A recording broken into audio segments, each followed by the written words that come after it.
J'espère que votre dîner a été agréable. Je vais aborder les 2 premières sections du séminaire ce soir. Et si le temps le permet, nous ferons une session de questions-réponses après. Je vais essayer de parcourir ce qui nous reste à voir assez rapidement. Il ne nous reste plus beaucoup de choses à voir. Comme je vous le disais, 2 sections. Je vais décomposer certains des symboles occultes obscurs, des insignes de mission de lancement du National Reconnaissance Office, ou NRO. Et je pense qu'après vous avoir montré ces écussons, vous conviendrez qu'il y a des forces à l'œuvre dans le gouvernement et dans ces bureaux de renseignement qui ont très certainement une religion bizarre et un sens bizarre du symbolisme qu'ils trouvent attrayant, disons. Encore une fois, le NRO est le bureau gouvernemental de défense qui a le moins d'employés travaillant pour lui officiellement. Et le plus gros budget du renseignement lui est alloué. Commençons par examiner certains de leurs symboles et leurs insignes de mission.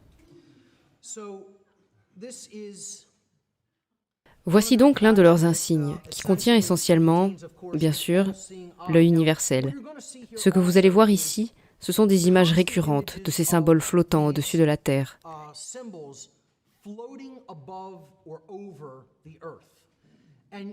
Et vous verrez aussi des étoiles. Ici, vous avez 4 étoiles. Le 4 revient souvent. Et vous verrez également une configuration avec 6 étoiles ou 5, plus une. Certaines personnes ont suggéré que cela représentait différentes zones, à partir desquelles les satellites ont été conçus et peut-être lancés.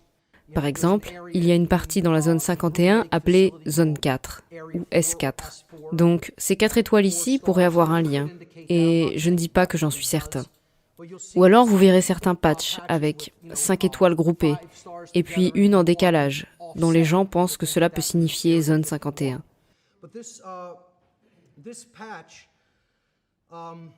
Et donc dans ce patch, qui est leur patch d'opération de flotte, c'est ce que FLT Ops signifie. L'insigne latine en dessous dit Nos no una, nos abeo una, qui veut dire nous flottons ensemble, ou nous nageons ensemble. Mais vous voyez, dans cette connotation, cela signifie plutôt nous nageons ensemble dans le ciel ou dans l'espace, et nous partons ensemble. Donc nos no una signifie que nous flottons, nous nageons ensemble en latin. Et puis nos abeo una signifie que nous partons ensemble, c'est-à-dire que nous arrivons ensemble en tant que flottille, et nous partons ensemble en tant que flottille.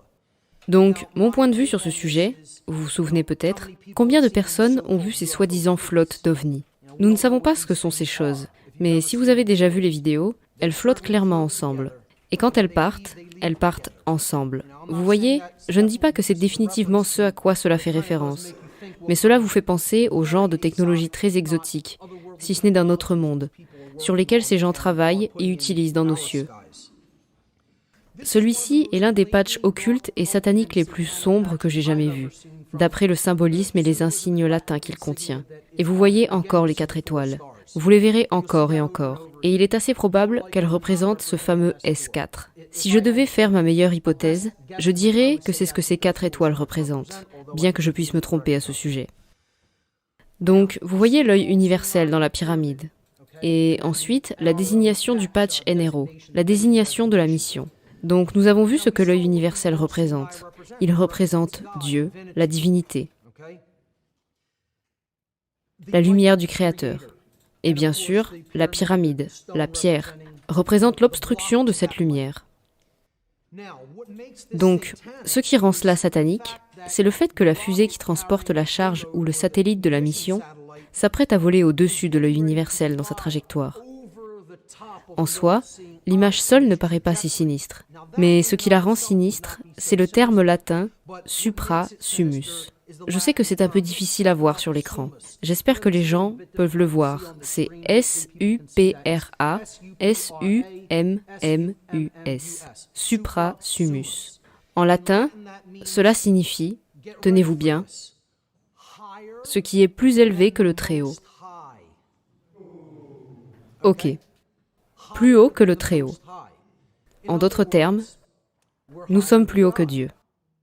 Parce que nous plaçons les satellites sur une orbite si haute qu'ils voient tout ce qui se passe sur la Terre. Vous voyez, nous nous considérons comme l'œil universel. Nous sommes plus hauts que Dieu. Pour moi, ils ne peuvent pas faire plus blasphématoire ou flagrant que ça. Mais vous verrez jusqu'où ils iront. En voici un autre, le lancement de leur mission, qui portait le numéro 32, XXXII en chiffres romains. C'est, bien sûr, le dernier niveau de la franc-maçonnerie avant ce qu'on appelle la franc-maçonnerie illuminée, qui représente les degrés 33 et plus. L'étape entre les degrés 32 et 33 dans la franc-maçonnerie représente la différence entre l'eau gelée et l'eau courante, la glace ou l'eau liquide. Vous savez que la chaleur du soleil ou la lumière fait fondre l'eau à 33 degrés Fahrenheit et la transforme de glace en eau liquide. Ce que je voulais souligner ici, c'est le symbolisme flagrant de l'œil reptilien ou de l'œil d'oiseau, qui n'est certainement pas un œil humain dans cette iconographie. On voit quelque chose qui a des écailles au-dessus, vers le côté droit, c'est certain. Vous savez, les gens disent parfois que l'œil universel au dos du billet de 1 dollar est reptilien. Ça vient plutôt du type de motif du système de gravure avec lequel il a été taillé ou gravé à l'origine.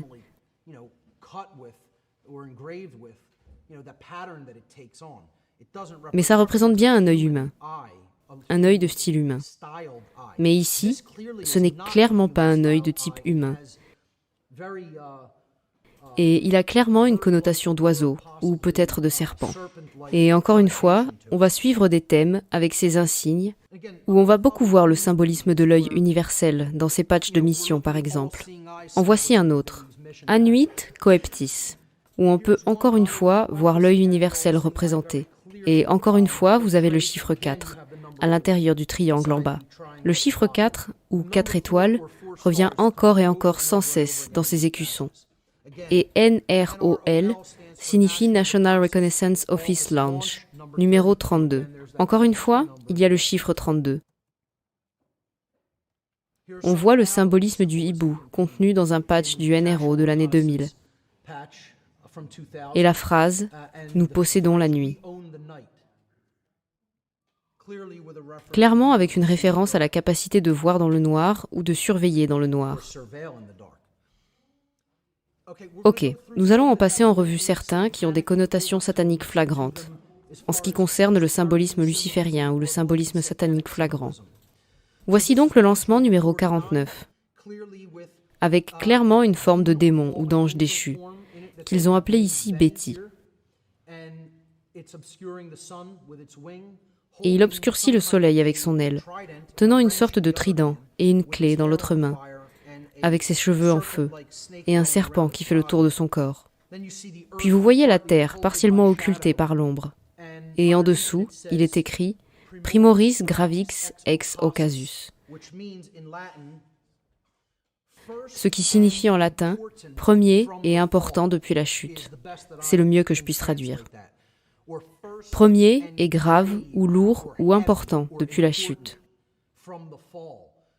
Donc, ce que cela signifie est évidemment très occulte. Je ne pourrais pas vous dire ce que cette mission a eu pour objectif. Mais clairement, il y a un symbolisme satanique flagrant, et la terre est dans l'ombre. Et Occasus pourrait aussi signifier le coucher du soleil. Donc, vous voyez le soleil être obscurci. Si vous le regardez comme si vous le tourniez, et le regardiez comme des collines avec le soleil passant derrière, ça pourrait être interprété comme un coucher de soleil. Et vous voyez l'ombre de la terre représentant la ligne entre la lumière et l'obscurité, lorsque le soleil se couche ou se lève.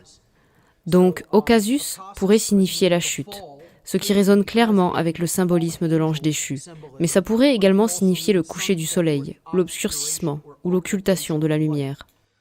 Il y a donc des connotations sataniques ou lucifériennes très claires. En voici un autre. NROL 66, National Reconnaissance Office Launch numéro 66. Get your kicks on 66, avec une représentation claire de la figure de Baal. Le taureau, une représentation de Satan. Encore une fois, ces cérémonies de Moloch sont généralement dédiées au dieu taureau Baal, Moloch. Donc c'est une représentation de Moloch on ne peut plus claire, pour autant que je sois concerné. En voici une avec le dieu égyptien du monde souterrain, Anubis, représenté de façon très sinistre, avec des yeux rouges, des crocs et la langue sortie. Et le symbole phallique flagrant du missile qui sort de la Terre.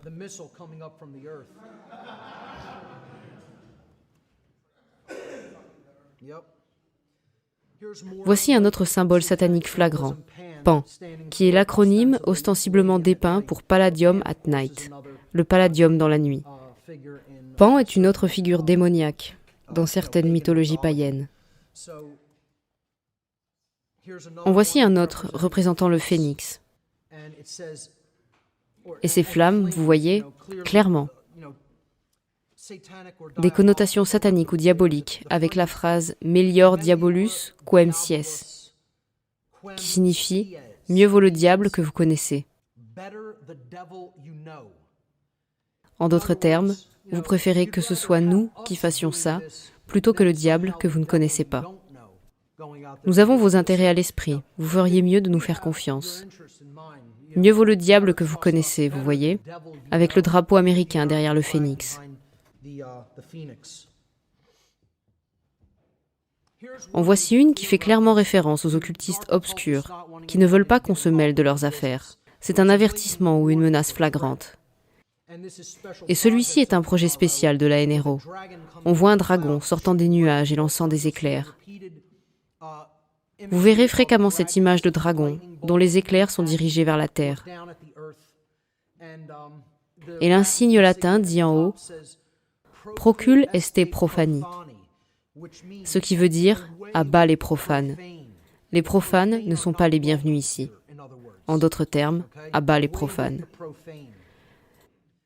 Ils disent aux gens que si vous n'êtes pas dans le cercle intérieur, si vous n'êtes pas dans le cercle ésotérique, si vous n'êtes pas avec nous, avec les initiés, les sorciers, qui font ce type de travail scientifique caché, alors vous faites partie des profanes, et vos yeux ne sont pas les bienvenus ici. S'il y a des personnes qui veulent examiner les liens entre la NASA et l'occulte, ou entre les différentes agences spatiales aux États-Unis en général dans l'occulte, c'est un puits sans fond. Je veux dire, vous pourriez étudier cela pendant toute une vie en soi.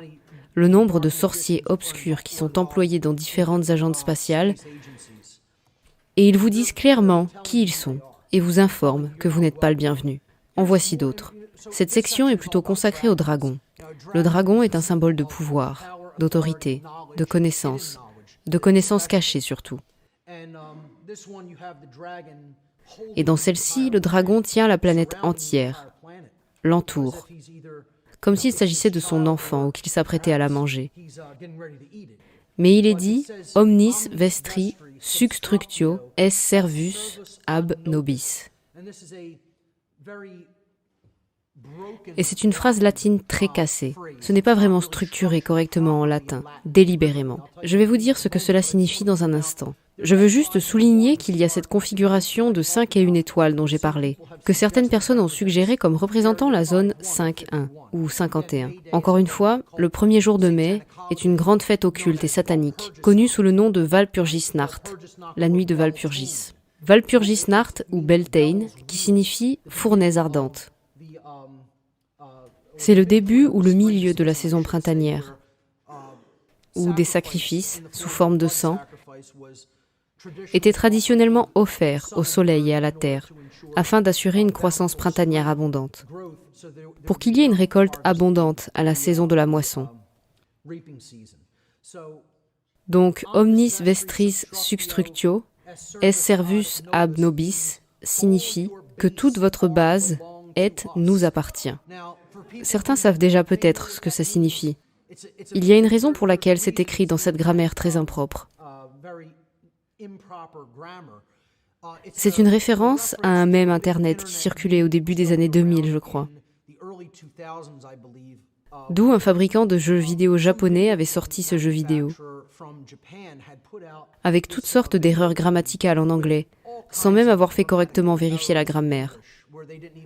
Et ils ont sorti ce jeu avec un anglais qui était affreusement mauvais. Et l'une des phrases que disait le commandant d'une mission dans le jeu, le commandant qui était un personnage maléfique, Une des phrases qu'il disait aux gentils protagonistes était « All your bases are belong to us », ce qui signifie que nous allons prendre toutes vos bases maintenant. Mais la traduction n'était pas bonne dans le jeu vidéo. Ils ont donc joué sur ce thème en disant « Toutes vos bases nous appartiennent », car il s'agit probablement d'une mission de reconnaissance consistant à envoyer des satellites qui visent à voir dans des bunkers ou des bases souterraines. Ils disent en gros que vous n'avez nulle part où vous cacher. Voici un autre dragon qui tient la Terre. C'est un thème répété, comme vous le voyez. Il tient un diamant dans sa queue. Et bien sûr, c'est un dragon américain. Il a le drapeau américain sur ses ailes. Vous voyez? Un merveilleux symbolisme américain. Vous ne pensez pas? Je veux dire, c'est complètement américain d'un bout à l'autre. Voici d'autres serpents enroulés autour de la Terre. Le symbolisme du serpent. Encore une fois, vous voyez ce thème répété des 4 étoiles, et une étoile légèrement décalée, et puis 4 étoiles de l'autre côté avec 2 étoiles décalées. On n'est pas tout à fait sûr de ce que les étoiles représentent vraiment ici. Mais vous avez clairement plus de symbolisme reptilien entourant la Terre. La phrase latine « Nuncam ante nuncam iterum » signifie « jamais avant et jamais plus ». Et encore une fois, je ne peux pas vous dire ce que ça signifie. C'est manifestement une référence interne à ce qu'était cette mission ou ce lancement en particulier. Le bureau de l'Information Assurance travaille en étroite collaboration avec le NRO. Ils s'appellent eux-mêmes les défenseurs du domaine. Un concept de chevalerie, comme si c'était quelque chose de valeureux, alors qu'en réalité les chevaliers étaient les protecteurs des terres du roi, et renforçaient ainsi le féodalisme. Ce qu'ils font, c'est qu'ils vous montrent qu'ils construisent une grille autour du monde, où il y a une surveillance totale tout le temps. Et en fait, c'est la Terre dans une cage. Le symbole ici, c'est la Terre à l'intérieur d'une cage. Et ces gens pensent qu'ils sont en quelque sorte en train de créer ou de défendre la liberté. Oh, ils défendent bien le domaine de l'esclavage, ça oui. Ils défendent très bien le domaine du féodalisme, c'est sûr. Voici un symbole extraterrestre flagrant, et je dirais même un symbole démoniaque. J'ai expliqué dans ma présentation sur les symboles de dérision occulte comment le logo de l'Air Force est en fait le visage d'un démon. Si vous le regardez, vous voyez les yeux, vous avez les sourcils, les cornes qui montent, le nez qui descend, et puis la bouche qui a l'air très sinistre. Personnellement, je peux le voir très clairement. Je ne sais pas comment les gens qui vénèrent autant ce symbole ne voient pas que c'est le visage d'un démon. Et si je devais faire une hypothèse, ce serait le démon connu sous le nom de Kort, par rapport aux représentations que j'ai vues de Kort. C'est son visage. Je peux me tromper, mais ça y ressemble vraiment pour moi.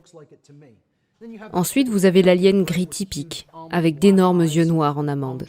Des yeux noirs en amande, pas de nez, pas de bouche à proprement parler, une grosse tête, l'alien gris typique. La phrase en dessous dit « Oderint dum metuant », ce qui signifie « Laissez-les haïr aussi longtemps qu'ils ont peur ». Sérieusement? C'est censé être quelque chose qui représente les valeurs américaines?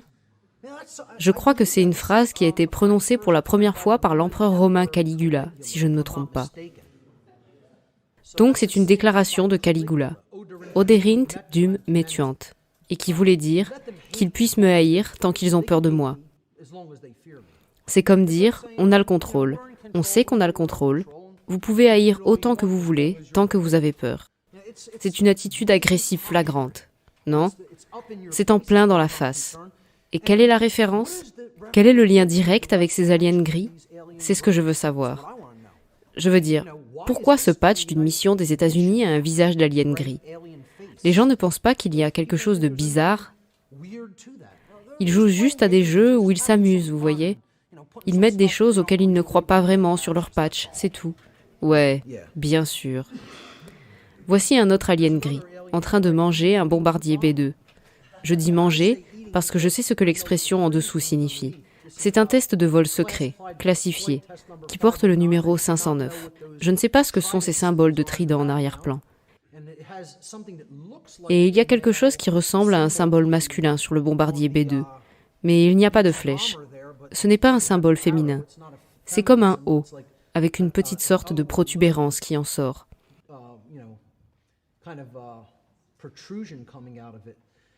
Mais l'alien semble dévorer ce bombardier B2.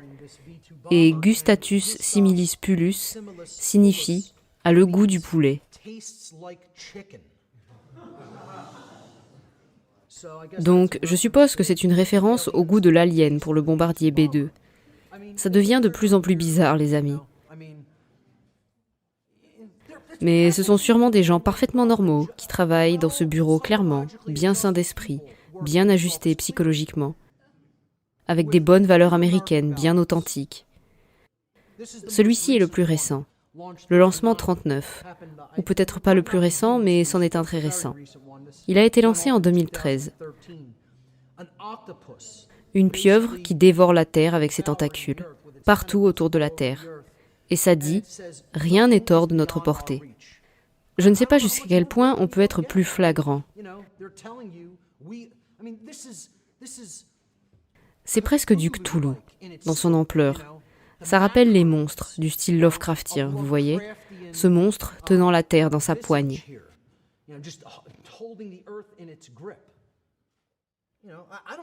Je ne pense pas personnellement qu'on exagère quand on décrit ça comme quelque chose de super sinistre. Je pense que ça parle de soi-même. Si vous ne pouvez pas voir ça, si vous ne pouvez pas voir qu'il y a des connotations ultra sinistres à ça, une énorme entité démoniaque cthulhuesque, en forme de pieuvre qui dévore la Terre, et c'est ce qu'ils sont. Ils vous disent vraiment ce qu'ils font, de mon point de vue. Voici encore d'autres extraterrestres, démons ou personnages de l'ombre. Le symbolisme avec cette forme de chevron qui apparaît encore et encore, 23D, Space Operation, Semper Vigilance, ce qui signifie toujours regarder ou toujours surveiller.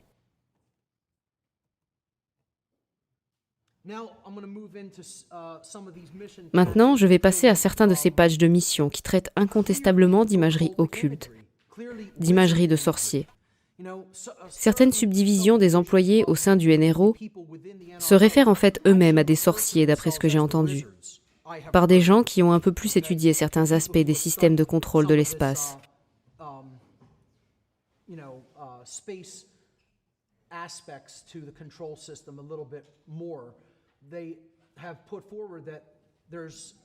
Ils avancent qu'il y a certaines équipes de missions spéciales au sein de ces organisations qui se réfèrent à elles-mêmes comme des sorciers ou des magiciens, parce qu'ils ont le plus haut niveau de connaissances internes sur le but réel de ces missions, alors que tout le reste fonctionne sur le principe du besoin de savoir.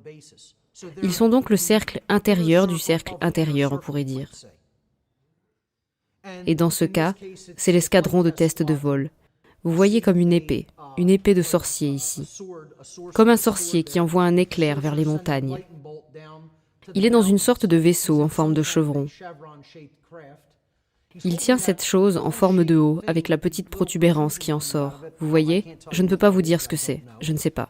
Et vous voyez, il jette une sorte de sort. Et là, vous voyez cette configuration d'étoiles, une fois de plus. Le 5 et le 1 répétés à nouveau. Et au passage, si quelqu'un voit quelque chose que je ne vois pas, vous êtes le bienvenu pour m'envoyer un email d'interprétation ou juste me contacter après en me disant ce que vous avez pensé ou ce que vous avez vu. Si j'ai manqué quelque chose ou si je n'ai pas abordé quelque chose, ça peut arriver. Donc s'il vous plaît, faites-le porter à mon attention. Voici donc d'autres symboles de sorciers. Cette section entière traitera de sorciers et de magiciens. Ils n'ont rien à voir avec l'occultisme, ces gens. Ne vous inquiétez pas, les amis. C'est complètement innocent. Ces gens ne sont pas des occultistes. Ils n'ont rien à voir avec l'occultisme. Ils ne sont pas impliqués dans ces affaires, de quelque façon que ce soit. Donc, vous voyez, il tient encore une fois une sorte de sceptre. Régnant sur la Terre, à nouveau, il y a cet éclair.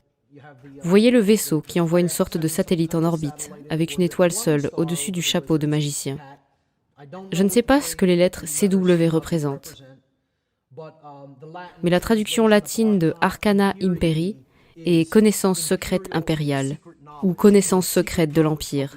Parce que nous avons un empire, pas vrai? C'est un empire. Ça n'a jamais eu l'intention de devenir une république. On est un empire. Et on détient le savoir secret de l'Empire. C'est ce qu'ils vous disent.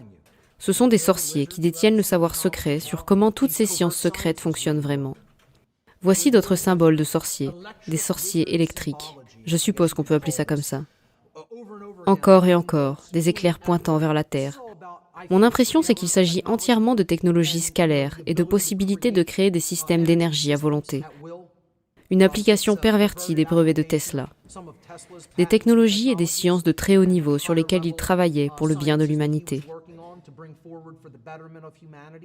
Et puis ces sombres sorciers psychopathes malades ont pris tout cela et l'ont utilisé à des fins destructrices et de contrôle, comme ils le font toujours. C'est tout ce qu'ils savent faire, prendre le travail de quelqu'un d'autre et le pervertir. Alors en voici un autre. Vous voyez, le même schéma, une fois de plus. On voit le sceptre tirant des éclairs sur la terre, avec l'orbe dans son autre main. Voilà encore une iconographie de sorciers flagrante, de sombres sorciers. Je ne suis pas sûre de ce qu'ils veulent dire, ou de ce qu'est cet objet qui transperce cette boule. Ça pourrait être un symbole de vortex, pour ce que j'en sais. Votre supposition est probablement aussi bonne que la mienne. Ouais, ils évaluent le futur, bien sûr. Ils évaluent le futur pour une prise de contrôle totale et une mise en esclavage. Et parfois, ils sont pleinement obscurs.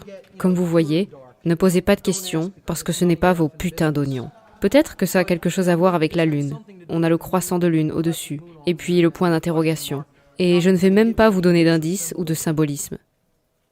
Puis ça devient encore pire, parce qu'ensuite, il y a celui qui est juste complètement vide, et qui dit « Si ego certiorem faciam, miitu delendus eris ».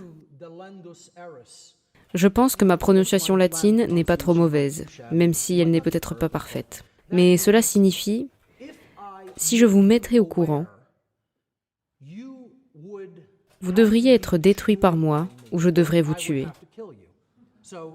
Donc, si je vous disais de quoi il s'agit, je devrais vous tuer. C'est ce que ça veut dire en gros. Il n'y a rien au milieu du patch. Ouais, un super groupe de gars avec qui tu voudrais probablement traîner. Ils sont très équilibrés mentalement. Alors écoutez, dans cette section, tout ce que j'ai à dire, c'est que si quelqu'un regarde la symbolique occulte de ces patchs et ne comprend pas qu'au plus haut niveau des organes d'intelligence du gouvernement de ce pays, vous avez des gens qui sont impliqués dans une religion perverse, je ne sais pas quoi vous dire. Je veux dire, c'est eux-mêmes qui vous le disent. Je n'ai pas besoin de dire un mot. Ils vous le disent juste là. C'est la dernière section pour aujourd'hui. Et si le temps le permet, je répondrai à quelques questions à la fin. Donc, l'arcane majeur du tarot. Le moi et l'univers révélé à travers le symbole. Je vais présenter cette section d'une manière très simple. Mais je vais aussi essayer de conclure en liant ensemble quelques traditions occultes différentes dans cette section, à savoir le tarot et la kabbale. Ainsi, j'espère aider les gens à comprendre comment les traditions occultes ne peuvent pas vraiment être étudiées isolément. Elles doivent être étudiées les unes par rapport aux autres. C'est d'une importance capitale lorsqu'il s'agit de savoir comment ces traditions s'entrecroisent, comment leur symbolisme les lie les unes aux autres. Je pense que si vous comprenez vraiment comment je vais exposer cela, d'ailleurs certaines personnes m'auront vu le faire dans mon podcast, mais je vais le faire d'une manière un peu plus intelligible ici pour cette présentation.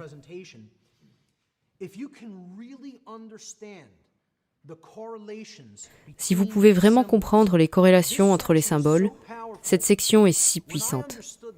Quand j'ai compris cela, quand j'ai étudié le tarot en conjonction avec la kabbale assez profondément pour faire ces connexions, avec l'aide d'autres occultistes et chercheurs,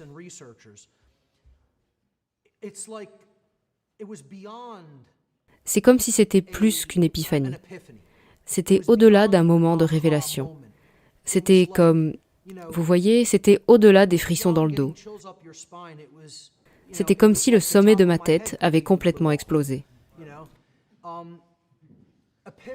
Épiphanie, c'est un euphémisme, car vous réalisez à quel point les personnes qui ont créé ces systèmes étaient si puissamment en phase avec cette connaissance. Ces systèmes symboliques qui sont destinés à enseigner sans parole, juste à travers le symbole et l'allégorie. Les gens qui les ont inventés étaient plus que brillants. J'espère que je peux amener les gens à voir ça, et que ça suscitera votre propre étude personnelle de ces traditions. Nous avons donc décomposé d'une façon rudimentaire l'arbre de vie kabbalistique un peu plus tôt. Rappelez-vous, il représente différents aspects de la conscience humaine. Tout le but de la kabbale était d'enseigner une leçon de morale, c'était d'enseigner comment nous pouvions nous mettre en harmonie avec la conscience supérieure et en harmonie avec la loi naturelle. Et pour faire cela, nous devons développer le désir de sortir de la conscience de base, Malkut, comme on l'appelle, le royaume. Où nous devons d'abord développer ce désir qui vient du chakra sacré, cette énergie de l'union sexuelle, ce désir de s'améliorer et de se transformer, puis de développer une volonté de se préoccuper suffisamment de notre transformation pour aider le processus de transformation chez les autres. Acquérir la compréhension des principes de la loi naturelle et ensuite les mettre en pratique dans notre vie, par nos actions. Lorsque nous faisons cela, c'est à ce moment-là que nous sommes vraiment en communion avec la conscience divine ou avec la conscience de l'unité. Le niveau supérieur de l'arbre de vie, Keter. Encore une fois, nous avons parlé de la correspondance avec le système védique des chakras et comment les systèmes interagissent en quelque sorte avec leur symbolisme respectif. Ce que je veux faire ici aujourd'hui, c'est vous montrer comment le tarot doit être étudié en conjonction avec l'arbre de vie kabbalistique. Ils sont inséparables. Ils vont ensemble et ne peuvent être étudiés isolément l'un de l'autre si l'on veut vraiment les comprendre. Alors, combien de sphères y a-t-il sur l'arbre de vie? 10. 10 séphirotes majeures, n'est-ce pas? La sphère appelée Da'at n'est pas considérée comme une séphira. Elle était considérée dans la tradition kabbalistique comme l'endroit à partir duquel l'arbre pousse, ou l'origine de l'arbre. C'est l'essence de l'arbre. Elle représente la connaissance. Le mot Da'at en hébreu signifie connaissance. Donc, si on regarde ça comme l'essence d'un des arbres, dans la Kabbale, on a en réalité deux arbres de vie. Il y a un arbre macrocosmique et un arbre microcosmique. On parle de ces deux arbres dans le symbolisme biblique, dans le livre de l'Apocalypse. Et qu'est-ce qu'ils représentent en réalité? L'arbre microcosmique représente les qualités du soi, et l'arbre macrocosmique, les qualités de la nature et de l'univers. Donc, ce que j'ai fait ici, c'est que j'ai pris les 11 premières cartes des arcanes majeures et je les ai distribuées selon une progression très spécifique sur l'arbre de vie kabbalistique. Nous allons faire la même chose pour les 11 autres cartes, avec l'arbre de vie macrocosmique. Très bien. Donc, 22 cartes dans l'arcane majeur, 11, 11. Voilà un autre nombre très spirituel, très significatif et synchro-mystique. Le nombre 11, 11.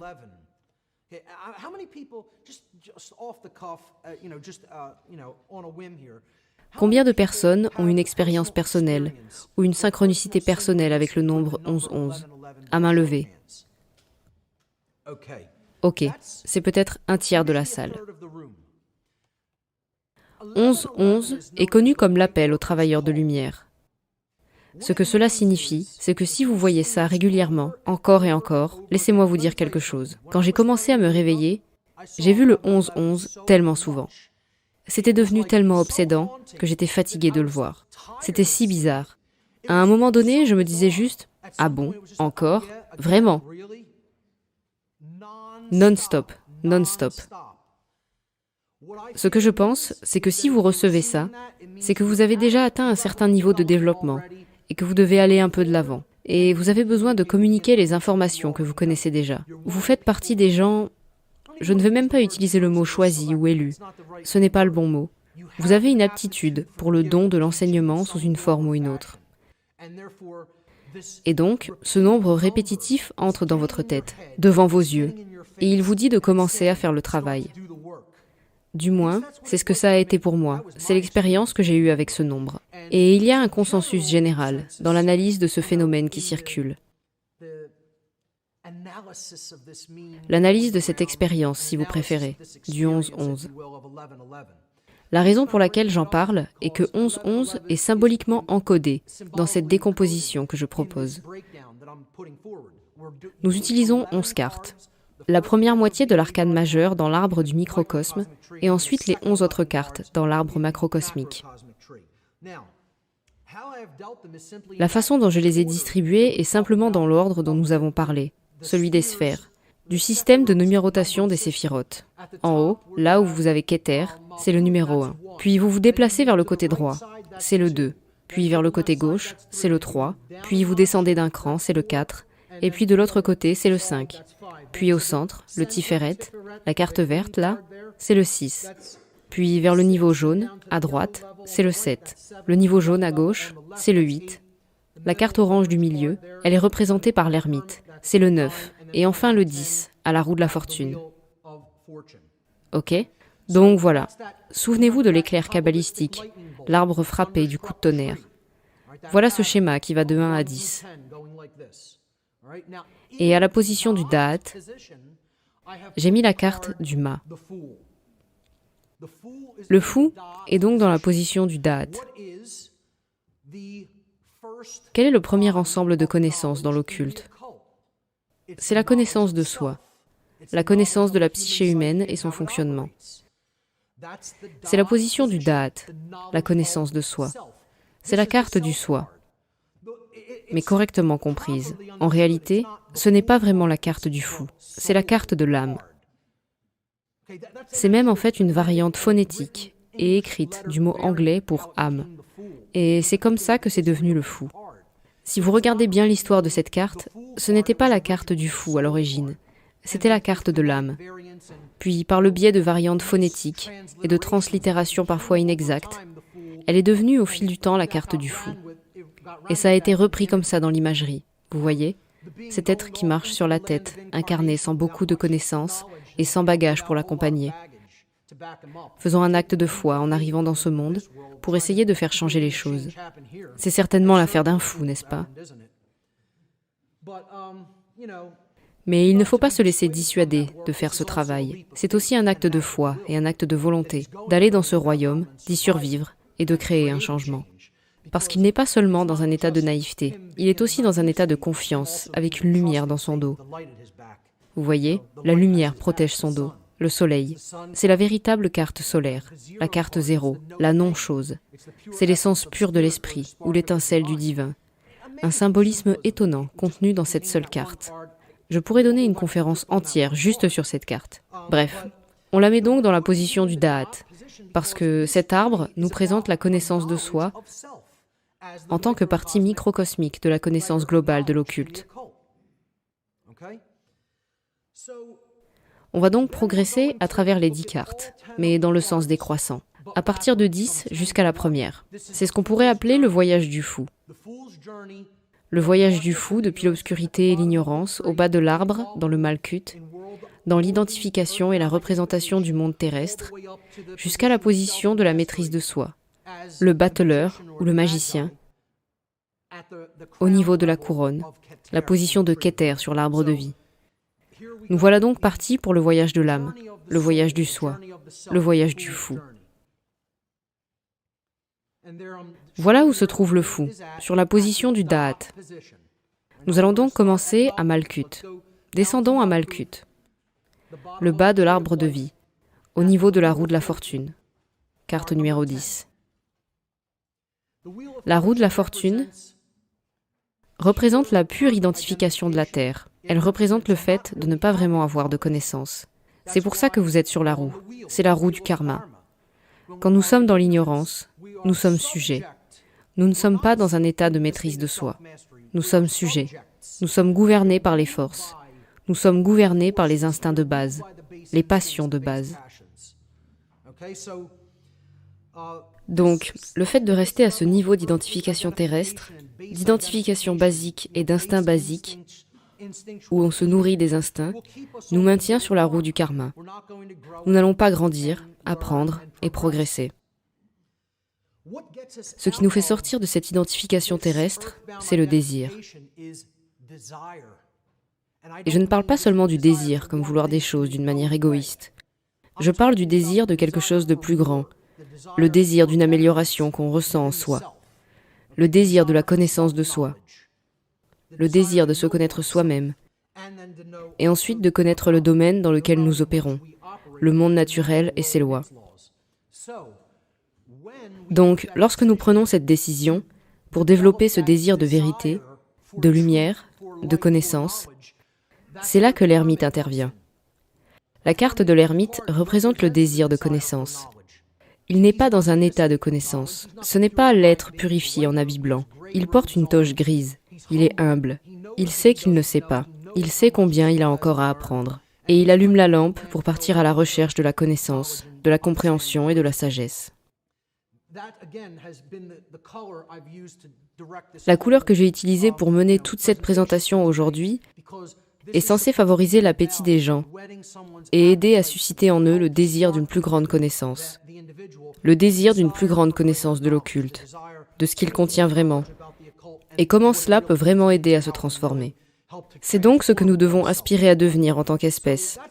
Alors seulement nous pourrions commencer à faire des progrès à partir de Malkuth. Et ce désir existe chez bon nombre de personnes. Vous savez, comme je l'ai dit, si je pensais que c'était sans espoir, les amis, je ne dirais pas un mot. C'est encore possible, même en cette époque tardive. La question à se poser, c'est « est-ce que nous allons le faire ?» Passons donc à la carte suivante, en 8e position.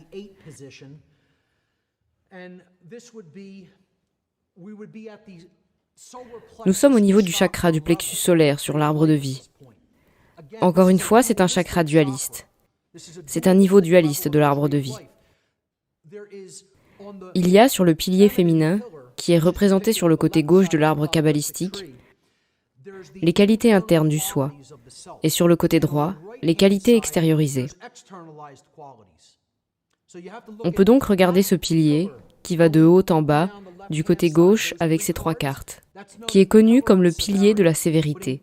Mais en termes kabbalistiques, ce que ce pilier représente, ce sont les qualités internes. Il peut aussi représenter l'obscurité, si vous le regardez d'un certain point de vue. C'est ce qui n'est pas facile à voir, ce qui est à l'intérieur, que vous devez pénétrer un peu plus profondément pour voir ou trouver. Et puis ces 3 cartes sur le pilier de droite, le pilier de la miséricorde, sont les propriétés plus masculines ou actives du soi, comme nous allons le voir. Ok. Donc, à ce niveau, c'est la carte de la force ou du courage. Et il y a 2 aspects à cette volonté. Il y a une qualité interne, qui est le courage, d'accord ? Vous développez le courage à l'intérieur, puis vous devez faire quelque chose dans le monde extérieur pour amener le courage à se manifester, pour agir avec. Quand on passe au niveau suivant, on voit que c'est le chariot, qui représente la volonté dans le tarot. Vous avez donc une carte, avec une femme qui tient la gueule ouverte d'un lion sans crainte, ce qui représente le courage, une qualité féminine interne. Mais maintenant, vous avez la qualité masculine de faire les choses dans le monde réel, la volonté d'agir. Donc, les 2 sont le centre de la volonté du plexus solaire. Mais on voit bien les aspects duels de celui-ci. L'un est un aspect interne, un aspect féminin, et l'autre est un aspect externe, ou masculin. Nous allons passer à la carte au niveau de Tiferet, qui est le chakra du cœur. Tiferet, c'est la beauté. Et là encore, nous avons le symbole du cœur, la carte de l'amoureux. Le symbolisme est très cohérent.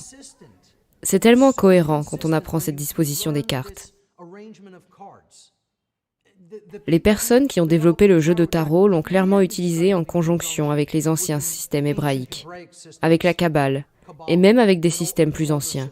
Ces cartes existaient clairement, bien avant ces traditions, parce qu'elles sont issues de l'ancienne tradition kémite, comme de nombreux chercheurs l'ont démontré à travers beaucoup de travaux, et non des moindres, Michael Tsarion par exemple.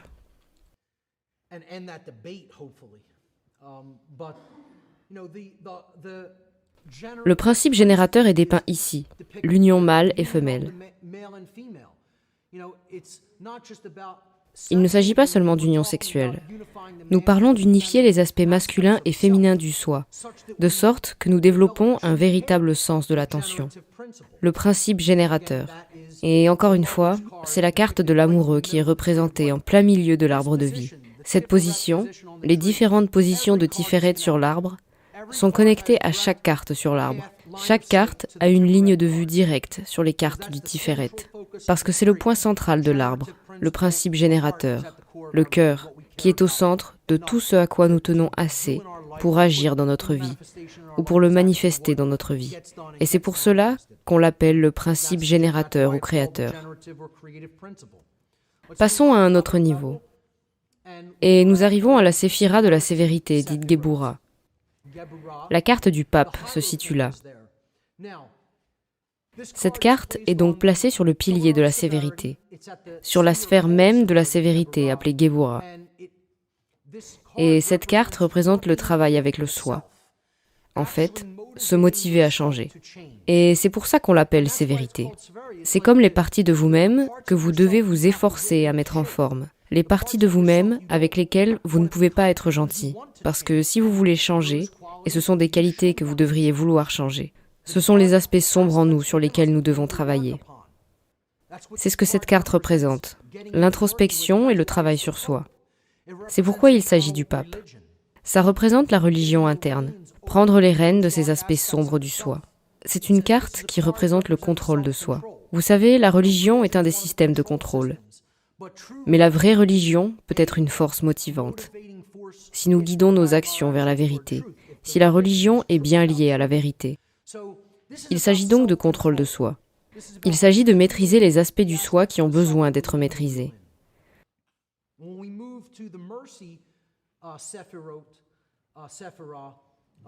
Quand nous passons à la séphira de la pitié, dite Hesed, nous voyons que dans cette position, nous avons la carte de l'empereur.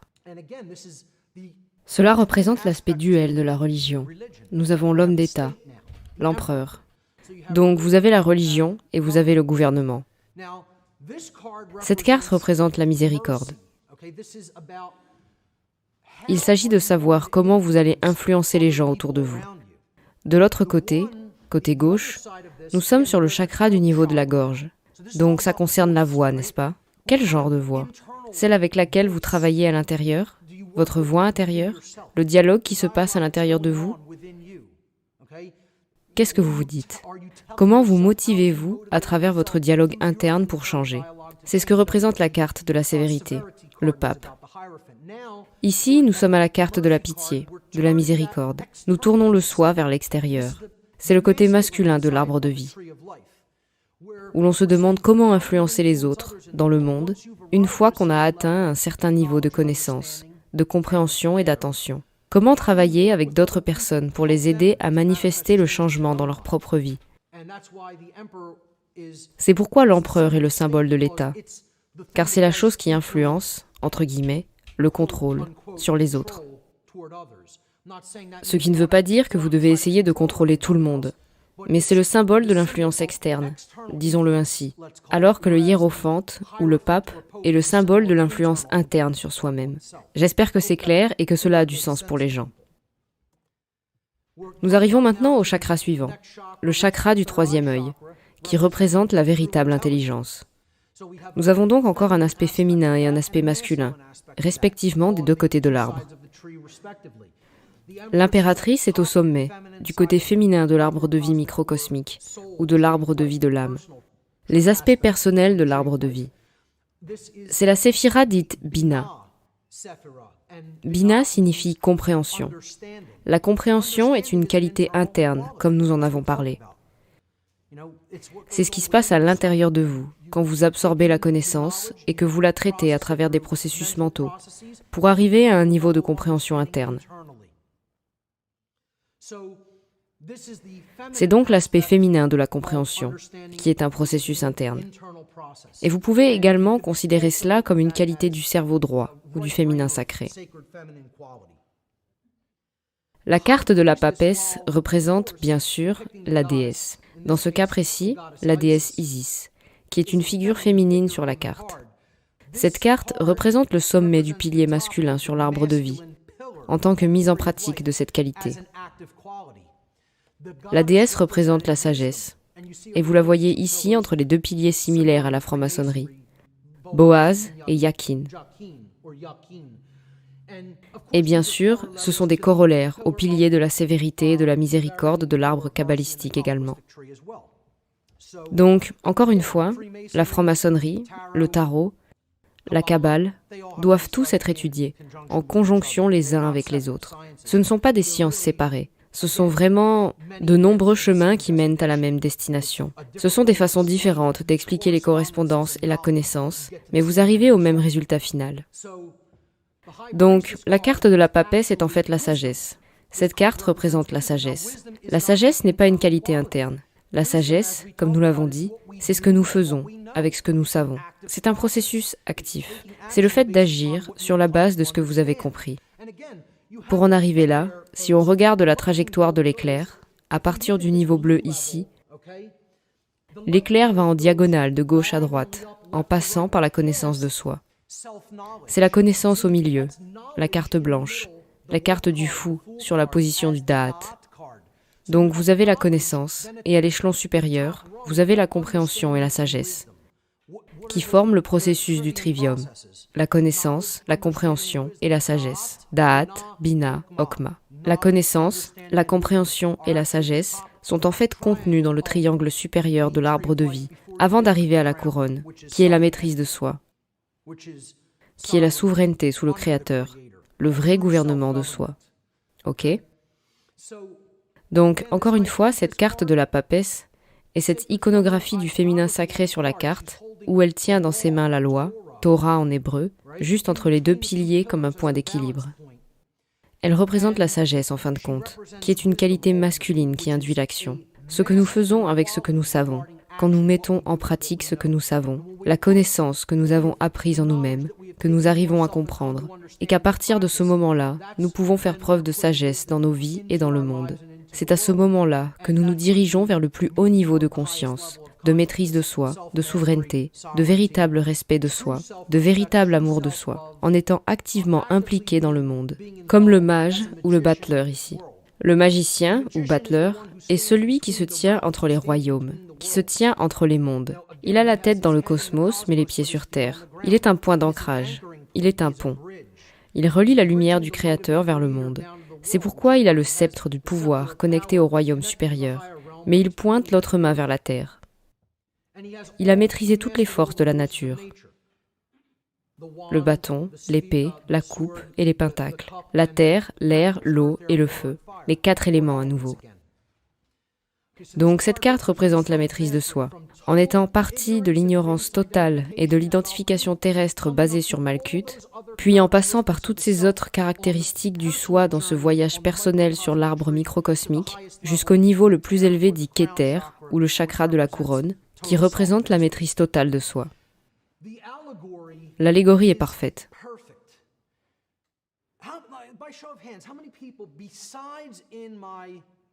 Combien de personnes, en dehors de ma série de podcasts, ont déjà vu cette façon d'arranger les cartes dans le tarot, à main levée? Une personne. Quelqu'un d'autre? 2 personnes. Ok, 3 personnes dans la pièce.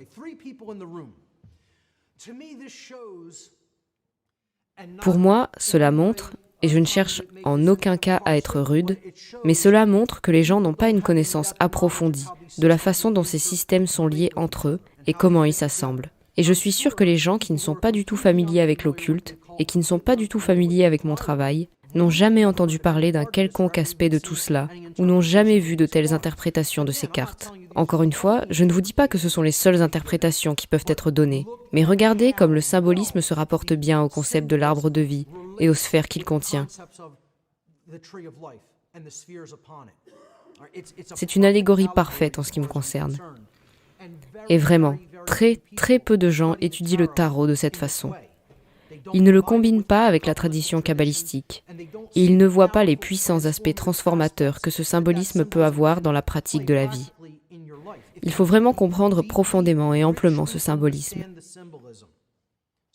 J'espère donc que cette démonstration transmet tout cela de manière à ce que ce soit facilement compris. J'espère que c'est le cas. Quoi qu'il en soit, je vais passer à l'arbre de vie macrocosmique. Et nous allons voir comment cette disposition des 11 autres cartes de l'arcane majeur du tarot nous parle des forces à l'œuvre dans la nature, et que ça puisse nous montrer aussi les 2 voies que peut prendre une civilisation. D'accord, regardons ça. J'ai donc construit l'arbre de vie macrocosmique à partir des 11 autres cartes de l'arcane majeur du tarot.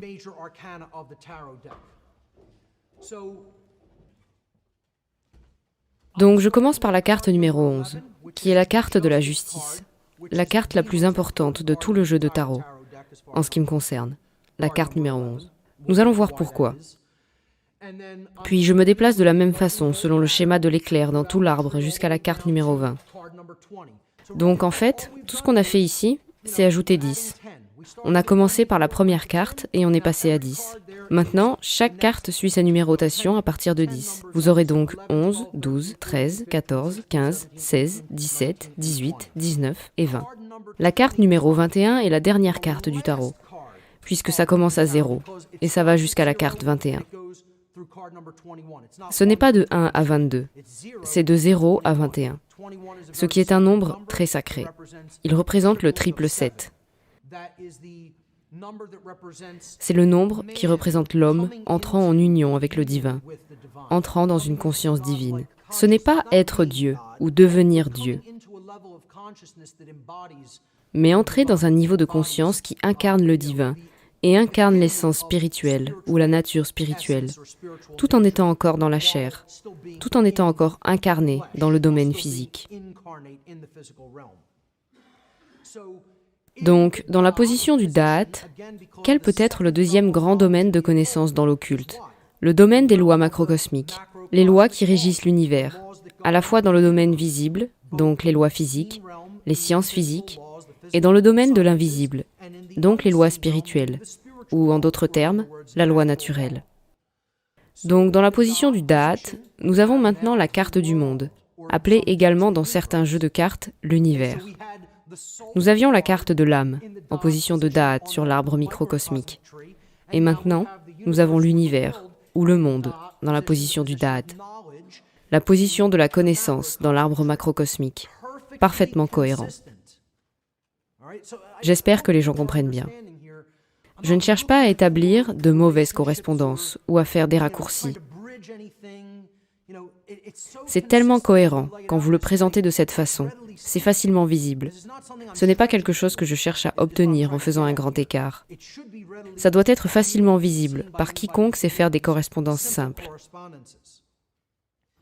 Donc, sur cette carte, nous avons les forces de la nature, le lion, l'homme, le taureau et l'aigle, 4 points cardinaux du zodiaque, les 4 directions cardinales.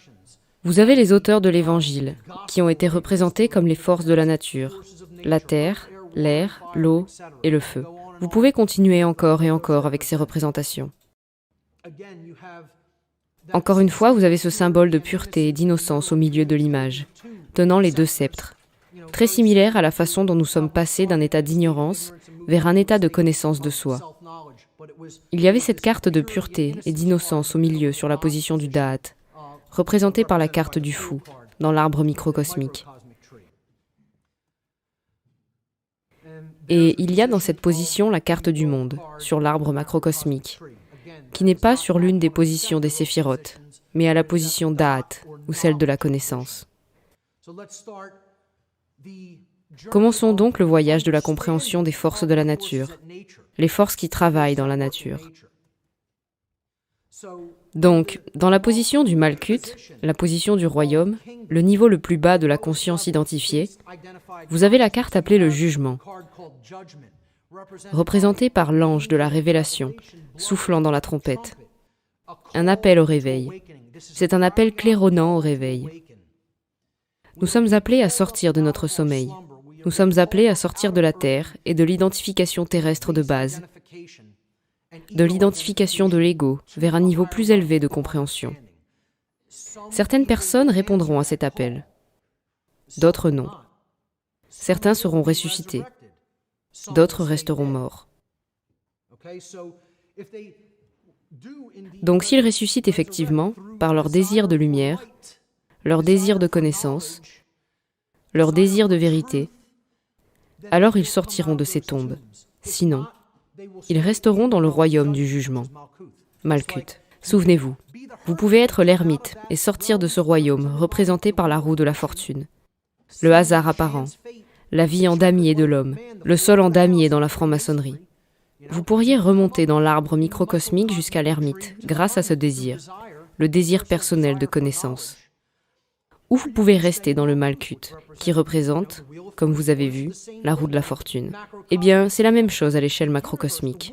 L'univers, la roue de la création, qui nous appelle, qui appelle toutes les espèces à un niveau plus élevé de progression évolutionnaire hors de ce royaume de base. Et nous pouvons répondre à cet appel, ou pas. Ceux qui sont doués de capacités d'intelligence holistique ont la possibilité de choisir s'ils sortent de cet état d'identification de l'ego ou non. C'est le libre arbitre. Je dirais que cette carte représente le libre arbitre en soi. Je dirais que c'est la carte du libre arbitre du jeu du tarot. Parce qu'elle nous donne le choix de recevoir ou non la vérité. C'est une carte sur la réception. Encore une fois, le thème ici est celui de la réception. Le thème principal du jour est la réception de la vérité, la réception de la connaissance. Le mot Kabbale signifie réception. Il signifie réception correcte, la manière correcte de recevoir, la manière correcte d'ouvrir son esprit et son cœur. La réception de la connaissance du cosmos et de la connaissance de soi. Une belle tradition lorsqu'elle est bien comprise et utilisée correctement.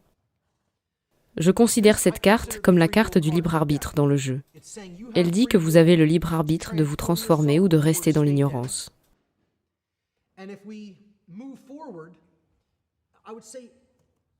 Et si nous avançons pour passer au niveau suivant, une des cartes les plus importantes du jeu est encore une fois une carte orange. Un autre thème tout au long de la journée est cette couleur orange représentant le désir, représentant le choix. C'est une carte qui, selon moi, représente le choix. La carte représente la lumière, la connaissance, la vérité, la carte du soleil. Encore une fois, nous avons vu tout cela dans la section sur le symbolisme. Cette carte est la carte de la vérité. Quelle est cette lumière qui nous appelle depuis cette position du Malkuth où les anges soufflaient dans la trompette? C'est la lumière, c'est le soleil, c'est la vérité. C'est la carte de la vérité dans le tarot. Mais elle représente aussi un choix, car les chemins divergent à partir de ce point. Comme vous pouvez voir, nous allons continuer notre chemin vers le haut dans la progression de l'éclair, pour arriver au sommet de l'arbre. Mais l'arbre microcosmique est légèrement différent l'arbre macrocosmique est légèrement différent du microcosmique, parce que cette carte représente un point de choix. Recevrez-vous la vérité? Est-ce qu'une civilisation entière recevra la vérité ou pas? C'est ce que cette carte représente. Une étape où un choix doit être fait. C'est la carte de la vérité. Et c'est le choix de recevoir ou non la vérité. Maintenant, rappelez-vous, il y a le chemin de la sévérité à gauche et le chemin de la miséricorde à droite. Dans cette disposition particulière, j'ai le sentiment qu'il y a une connotation négative sur le chemin de gauche et une connotation positive sur le chemin de droite, comme nous le verrons lorsque je décomposerai davantage. Le chemin de gauche, à partir de ce point, représente le rejet de la vérité. Le chemin sur le côté droit, vers le haut de l'arbre, représente l'acceptation de la vérité. D'accord? Le pilier du milieu représente le choix qui est à faire pour recevoir ou ne pas recevoir la vérité. Et puis la carte du milieu, comme nous allons le voir, à la position de Tiferet, a pour signification le changement de caractère. En fin de compte, ce sera la carte du changement. Bien. Donc, si nous décidons de ne pas recevoir la vérité, de rejeter la vérité, nous allons vers cette position. La lune, qui, encore une fois, est représentée symboliquement dans la franc-maçonnerie par ce côté obscur, et vous pouvez la regarder comme une partie du symbolisme féminin également. Mais dans cette connotation, elle signifie l'obscurité de la nuit. Ces créatures ici, dans l'interprétation traditionnelle de cette carte, signifient l'ignorance. On a traditionnellement interprété ça comme l'ignorance dans l'analyse de la symbologie de la carte de la lune. Et je suggère que c'est ce qu'elle signifie ici dans cette position. Elle signifie que nous avons choisi de ne pas recevoir la vérité. À l'inverse, sur le côté actif de l'arbre, le pilier de la miséricorde, la carte de l'étoile représente toutes les autres lumières des cieux, qui sont des soleils. Et en tant que telle, c'est la carte de l'alchimie. Elle signifie que nous avons décidé d'accepter la vérité dans notre vie et de l'intégrer. Lorsque nous remontons et passons au niveau suivant, nous sommes maintenant au niveau du chakra du cœur. Si vous regardez bien, il faut savoir que ce niveau jaune représente la volonté. Nous prenons une décision liée à la volonté qu'on ressent dans nos tripes, d'accepter ou non la vérité. Donc, cette carte d'ignorance est une position choisie, intentionnelle. Prendre cette position est un choix délibéré. Lorsque les gens rejettent la vérité, c'est un acte délibéré. Et quand on accepte la vérité, c'est un acte délibéré. Donc, ça correspond totalement au chakra du plexus solaire, le centre de la volonté. Mais maintenant, si nous nous déplaçons à nouveau vers le chakra du cœur, qui est un chakra d'unité, n'est-ce pas? Le cœur, le principe générateur, cela nous conduit finalement au changement. Le principe générateur est ce qui crée les changements dans nos vies et dans toute la société. C'est donc la carte du changement. Et cette carte elle-même n'est ni négative ni positive.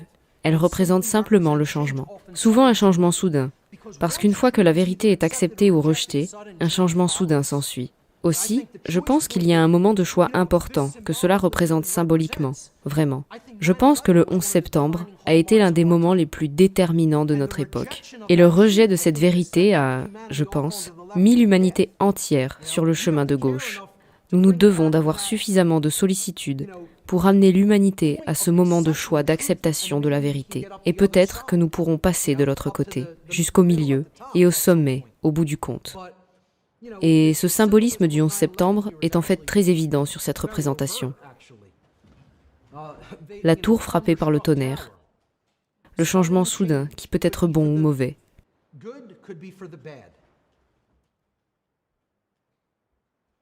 Dans tous les cas, le changement arrive, vous savez. L'univers a horreur du vide et a horreur de la stagnation. Le changement arrive toujours. Maintenant, nous passons au niveau suivant, le chakra de la gorge. À nouveau du côté de la sévérité ici, qui suit le rejet de la vérité. Quand vous allez vers le haut de ce pilier gauche, l'esclavage auto-imposé, aidé par des forces obscures. Voilà où en est l'humanité. C'est là où nous en sommes maintenant, à cause de la quantité de vérité que nous avons rejetée. Et je le fais toujours remarquer, comme d'autres chercheurs qui ont étudié en profondeur le symbolisme de ces cartes. Les chaînes sont auto-imposées. Elles sont lâches autour de leur corps. Il pourrait les enlever à tout moment. Il ne les retient pas avec des chaînes serrées. Ces chaînes pourraient être facilement glissées par-dessus la tête. Ils veulent rester dans leurs chaînes parce qu'ils veulent rester dans leur ignorance. La vérité leur a été présentée. Elle est là et ils l'ont rejetée. Et donc ils sont gouvernés. Ils sont possédés. Donc voilà pour la carte du diable. Inversement, l'autre côté de l'arbre représente ce qui pourrait arriver si nous faisions l'autre choix, si nous acceptions la vérité de la création sous sa forme lumineuse et solaire. Nous réussirions à monter le pilier de droite, ce pilier de la miséricorde, avec, en son centre, la carte de la miséricorde, la carte de la tempérance. Vous voyez? Et donc, à partir de là, nous sommes sur la route de la souveraineté, la route de la couronne. Vous comprenez? Tout circule de manière fluide, l'être devient éclairé. C'est la carte de la liberté du tarot, alors que la carte du diable est celle de l'esclavage. Nous avons donc l'appel à l'éveil et au libre arbitre en bas. Nous avons la vérité, la carte du soleil. Nous avons le rejet de la vérité, la carte de la lune. Nous avons l'acceptation de la vérité, cette carte de l'étoile. Nous avons le changement soudain, la carte de la tour ou la maison Dieu. Nous avons la carte de l'esclavage, la carte du diable, et maintenant nous avons la carte qui représente la liberté. Une fois que nous avons accepté la vérité, nous pouvons avoir cet état de liberté de conscience. Nous passons par-delà la carte de la connaissance, qui est à la position du Da'at, le monde, la connaissance de la loi naturelle, la connaissance de l'univers, et nous arrivons à l'expression finale du pilier de la sévérité. La mort, l'extinction, la stagnation, l'entropie. C'est ce qui résulte, en fin de compte, la mise en échec du processus d'évolution. C'est ce qui se passe lorsque nous empruntons le chemin de gauche, du rejet de la vérité et de l'esclavage, ce qui conduit finalement à la mort, à l'extinction et au chaos indifférencié au bout du compte. C'est la carte de l'entropie du jeu de tarot. C'est la force que cette carte représente finalement, la carte de la mort. Et vous voyez, il fauche et détruit toutes les institutions. Personne n'est en sécurité. Tout le monde va disparaître. C'est la carte du cataclysme. Comme nous l'avons dit dans la section sur la théosophie finalement. La nature abhorre le fait que nous rejetions continuellement la vérité et que nous nous polluons nous-mêmes et le monde. Et finalement, la mort vient et nettoie tout. C'est comme un processus de désherbage qui peut arriver et qui arrivera si nous ne changeons pas. Donc, c'est la carte de l'entropie. Maintenant, passons du côté opposé, le côté actif de l'arbre de vie. Et ceci est la carte de la syntropie, ou négantropie. Le pendu n'est pas une carte négative. C'est probablement l'un des symboles les plus puissants et positifs du jeu. C'est l'homme éclairé qui exerce la véritable volonté. Je l'appellerai la carte de la vraie volonté. C'est l'initié, c'est avoir accepté la vérité, être allé de l'avant et avoir travaillé pour produire la liberté. Et donc, c'est la véritable évolution de la conscience. C'est ce que cette force représente, le principe ordonnateur, l'évolution de la conscience au sommet du pilier de la miséricorde. C'est la carte de l'évolution. C'est ce que j'appellerais la carte de la syntropie, la force qui contrecarre la force de l'entropie et du chaos. C'est la carte de l'ordre dans le jeu. Des allégories si puissantes se cachent dans tout ce symbolisme. Je veux dire, les gens qui ont mis ces systèmes ensemble, tout ce que je fais ici est de fournir une interprétation. Imaginez le niveau de conscience des gens qui ont construit ces systèmes de symbolisme, d'allégorie et d'interconnexion. On est sur un tout autre niveau. Et puis nous arrivons à la plus haute force de la création, la force qui gouverne tout, la loi naturelle, la justice, le roi sur son trône, qui ne peut jamais être détrôné.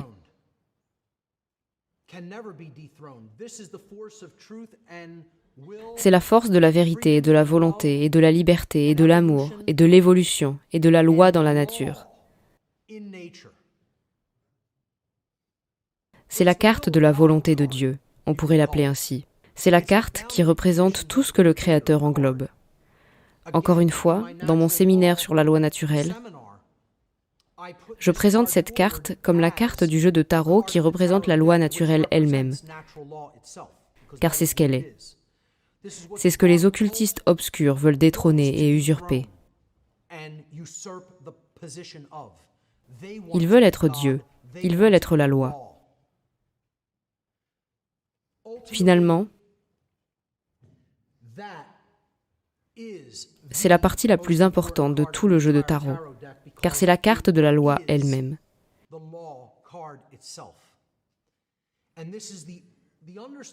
Et c'est la compréhension de la loi naturelle qui est finalement la seule chose qui peut ressusciter notre espèce et nous mettre sur un nouveau chemin.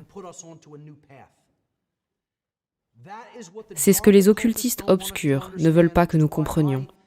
C'est pourquoi j'ai toujours fait référence à la connaissance de la loi naturelle comme étant la connaissance la plus occulte sur Terre.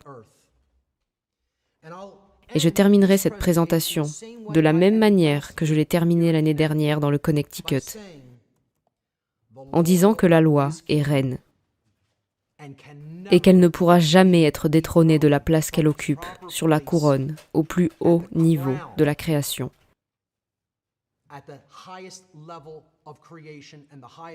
Et au plus haut niveau d'autorité dans l'univers. C'est la seule autorité qui existe dans l'univers, la loi naturelle. Mesdames et messieurs, merci beaucoup pour votre aimable attention aujourd'hui.